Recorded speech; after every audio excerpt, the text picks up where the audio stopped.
Pharmacy यानी भेषज विज्ञान दवाओं से संबंधित पढ़ाई है, जिसमें दवाओं के निर्माण से लेकर उनके रखरखाव, वितरण आदि के विषय में विस्तृत ज्ञान दिया जाता है। दवाओं की मैन्युफैक्चरिंग, उनका डिस्ट्रीब्यूशन, उनका स्टोरेज, इन सब से जुड़े व्यापार और कार्य के बारे में सिखाया जाता है। एक प्रशिक्षित व्यक्ति दवाओं के बारे में सही प्रकार से समझ सकता है और उनके निर्माण, भंडारण और वितरण के कार्य को सफलतापूर्वक अंजाम दे सकता है। दवा संबंधी व्यापार के लिए पूर्णतया प्रशिक्षित व्यक्तियों की आवश्यकता होती है।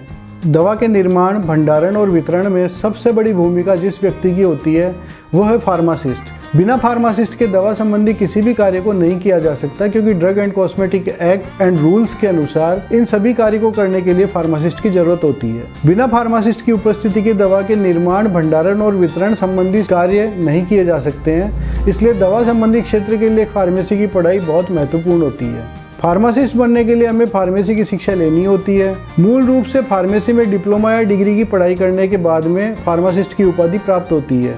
इसे समझने के लिए हमें फार्मेसी में दी जाने वाली शिक्षाओं के बारे में समझना होगा। फार्मेसी में मुख्यतया 2 तरह के कोर्स करवाए जाते हैं और दोनों ही को पूर्ण करने के पश्चात विद्यार्थी फार्मासिस्ट कहलाता है। ये 2 कोर्स हैं, 2 वर्षीय डिप्लोमा और 4 वर्षीय डिग्री कोर्स। इनमें डिप्लोमा कोर्स को डी फार्मा और डिग्री कोर्स को बी फार्मा कहा जाता है। इन दोनों कोर्सेज में सबसे मेन डिफरेंस ये होता है कि डी फार्मा एक डिप्लोमा स्तर का कोर्स होता है, जिसको पूरा करने के पश्चात विद्यार्थी स्नातक नहीं हो पाता है और स्नातक स्तरीय किसी भी प्रतियोगी परीक्षाओं में भाग नहीं ले पाता है। स्नातक होने के लिए अलग से कोई दूसरी डिग्री लेनी पड़ती है। बी फार्मा एक स्नातक स्तरीय कोर्स है, जिसको पूर्ण करने के पश्चात स्नातक की डिग्री मिलती है और वह किसी भी स्नातक स्तरीय प्रतियोगी परीक्षाओं में भाग ले सकता है। अभी वर्तमान तक दोनों ही कोर्स करने वाले विद्यार्थी फार्मासिस्ट कहलाते हैं। दोनों ही कोर्स करने के लिए न्यूनतम योग्यता फिजिक्स, केमिस्ट्री के साथ बायोलॉजी और मैथमेटिक्स, इन दोनों में से कोई सा एक सब्जेक्ट में सीनियर सेकेंडरी की एग्जाम पास की होनी चाहिए। मतलब कि साइंस मैथ्स पीसीएम और साइंस बायोलॉजी पीसीबी में 12वीं कक्षा उत्तीर्ण होनी चाहिए। उसके बाद ये कोई विद्यार्थी इस कोर्स को कर सकता है। बी फार्मा डिग्रीधारी फार्मासिस्ट के लिए दवा निर्माण उद्योग में अच्छे अवसर होते हैं, जहां वह मैन्युफैक्चरिंग केमिस्ट के पद पर कार्य कर सकता है। जैसे जैसे वक्त गुजरता जाता है, अनुभव में बढ़ोतरी होने से पदोन्नति के अच्छे अवसर मिलते जाते हैं। बी फार्मा डिग्रीधारी फार्मासिस्ट के लिए वक्त वक्त पर ड्रग इंस्पेक्टर की विज्ञप्ति भी निकलती रहती है और प्रतियोगी परीक्षा उत्तीर्ण कर वह ड्रग इंस्पेक्टर के पद पर कार्य कर सकता है। ड्रग इंस्पेक्टर का प्रमुख कार्य दवा विक्रेताओं और दवा निर्माण उद्योगों का वक्त बेवक्त निरीक्षण कर दवाइयों की गुणवत्ता का निर्धारण सुनिश्चित करना होता है। बी फार्मा के बाद डिप्लोमा फार्मेसी के महाविद्यालयों में व्याख्याता के पद पर भी नियुक्ति प्राप्त की जा सकती है।